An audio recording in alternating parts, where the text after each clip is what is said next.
Good evening and welcome to another edition of Friday Night Lights, brought to you by the Allegheny Health Network and St. Vincent. I'm Jay Pushkar, he's Mike Fenner, and Mike, it's hard to believe 1 week away from high school football kicking off. 20 games will be on the Friday Night Lights slate next week, but before all that fun begins, the push for the postseason and all that fun continues for the Seawolves at home against Akron. Let's head to UPMC Park. No score in the bottom of the first, and Joey Wentz on the hill. Isaac Paredes changes that no-score game in a hurry, drives this one deep to left. That one's gone. Two-run blast gave Erie a quick 2-0 advantage on the Paredes home run, his 11th of the year. Stays that way till the third. Hosea Zokar crushes one the same way. Number 10 on the year for him. Erie up 3-0, but that was far from the end of the fireworks. Take a look, take a listen. Over those 4 appearances, this one cracked to deep center field. On the run is Derek Hill at the warning track. Leaps up at the wall, and Derek Hill brought it back. Unbelievable catch there in center field from Derek Hill. And in the 8th with a 4-0 lead, he adds to the lead with the RBI single to score Cam Gibson. Seawolves go on to win it 5-1. They've won 8 straight against Akron and 4 in a row overall. I just knew that he squared it up because he's been putting really good swings on the ball all night. And right when he hit it, had that right trajectory, then I was like, I just got to put my head down and run. And just got lucky, timed it up right, and snagged it. Easy for me to say we see that on a nightly basis, which we really do, in all honesty. But, you know, that's Derek Hill right there. That's what he does. You know, the one he ran down as well in right center, that's what he does. And he's done that since day one when we drafted him as a high school kid. On the Lewis Fitness and Performance scoreboard, the Seawolves get the win over Akron for the 8th straight time. They are now an Eastern League best 40-15 in the second half of the season. On the Major League diamond, game 2 of 4 between Cleveland and the Yankees. Bottom of the first, Gary Sanchez flares one to shallow right. Here comes Aaron Judge to score. 1-0 Yankees. Still in the first inning of play.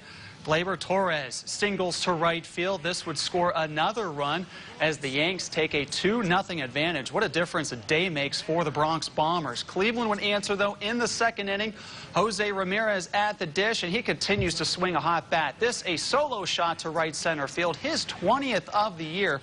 However, it's the Yankees holding on for the 3-2 victory over the Tribe. In the National League Central, Pirates back home taking on the Cubs. No score in the 4th.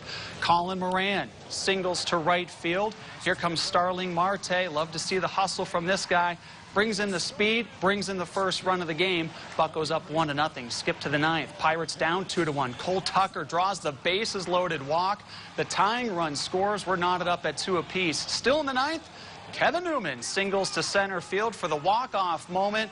It's been a tough second half for the Pirates, but they finally pick up a victory, and they do so on their home field. They rally and win it 3-2 over the Cubs. Back to the American League. Detroit visiting Tampa Bay. Top of the 4th. No score. The Tigers strike first on the pass ball here. Lugo coming home to score 1-0 Tigers. Top of the 8th. Still 1-0. Jordy Mercer adds an insurance run with the RBI double going to left. Tigers want to shut out the Rays. 2-0 final as Detroit gets the win.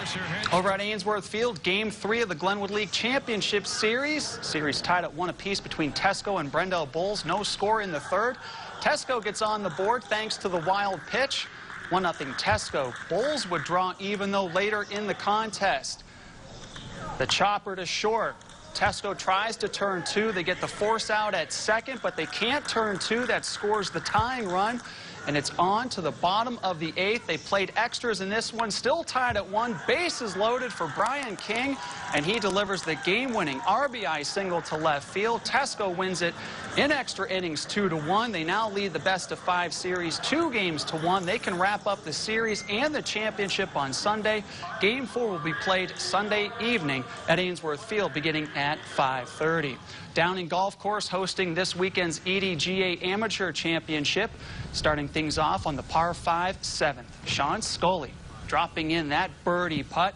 He was terrific on the front side. Then on the 9th green, Scully saves par with this tough distance putt.